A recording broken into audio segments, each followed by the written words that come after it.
Augustin Mendy, chers amis modestes, chers sympathisants et membres de l'Union. Mesdames et messieurs, le Sénégal face à l'imposture du pouvoir.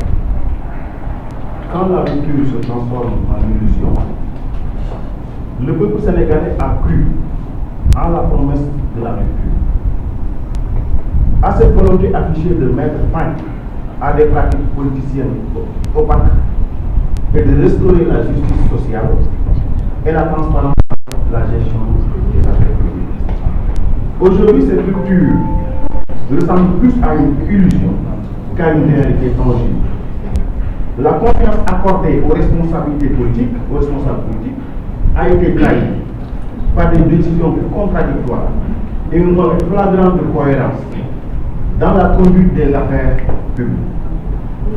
Les engagements proclamés de transparence et d'équité se sont effacés derrière une gestion marquée par l'arrogance, le clientélisme et la recherche d'intérêts particuliers.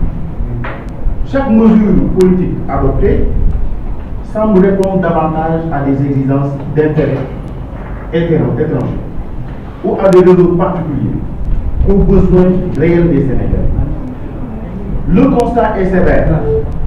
Les décisions politiques censées servir la nation semblent plutôt servir une élite restreinte et des partenaires externes, laissant le peuple sénégalais spectateur de son propre destin. Il est donc urgent d'analyser, point par point, les conséquences de cette gouvernance et de proposer des mesures concrètes pour protéger notre peuple, notre économie et nos ressources stratégiques. La moralité en faillite, de la vertu proclamée à la manipulation. Depuis l'accession au pouvoir de Diomaye et Sonko, nous avons assisté à une transformation inquiétante de la moralité publique. Ce qui devait être une référence éthique est devenu un outil de marketing. Un slogan évident, ce slogan de sa vie substantielle, de sa substance réelle. Les décisions politiques ne semblent plus guidées par la justice sociale, mais par l'intérêt partisan, au lieu de l'intérêt général. Des logiques de loyauté politique et de maintien au pouvoir. S'agissant de l'affaire des 8 milliards destinés aux populations de Bakel, censés améliorer substantiellement leurs conditions de vie, nous avons fait quelque chose au niveau de notre secteur. Nous avons eu revenu. Mais l'importance de ces sommes n'a pas été tracée. Sa destination.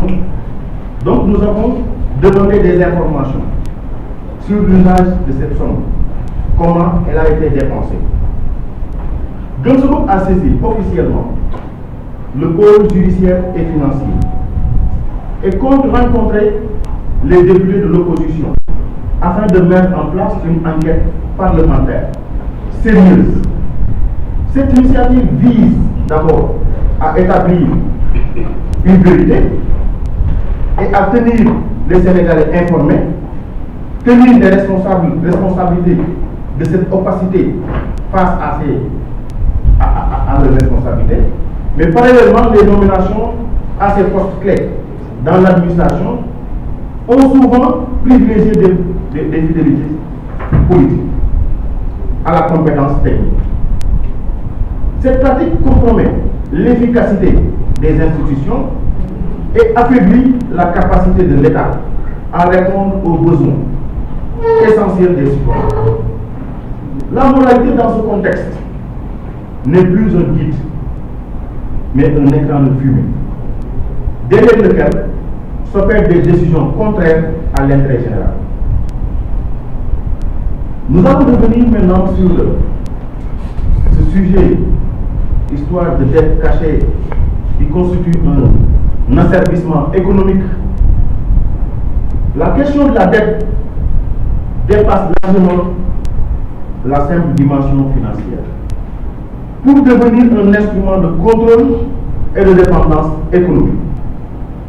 En 2 ans, la dette publique sénégalaise a dépassé plus de 10 000 milliards.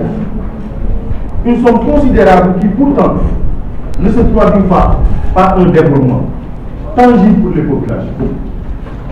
Les institutions financières internationales comme le FMI, la BCEAO continuent d'exiger des engagements, des ajustements structurels, limitant ainsi la marge de manœuvre économique de notre pays. Ce mécanisme de la dette devient un instrument d'asservissement déguisé. Les prêts ne sont pas toujours destinés à financer des projets productifs, mais à créer une dépendance durable. Chaque franc CFA emprunté sans transparence devient un levier de contrôle externe, réduisant l'autonomie de l'État. Tant que la dette demeure opaque, sa gestion inefficace, le Sénégal restera prisonnier de ces mécanismes échappant à son contrôle. L'économie productive est en péril.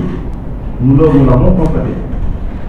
L'économie sénégalaise est aujourd'hui confrontée à un double danger. L'exclusion des entreprises locales, des grands marchés et la fuite des compétences. Dans les secteurs du BTP et de l'industrie locale, plus de 40% des marchés publics échappent aux entreprises sénégalaises, au profit exclusivement d'entreprises multinationales.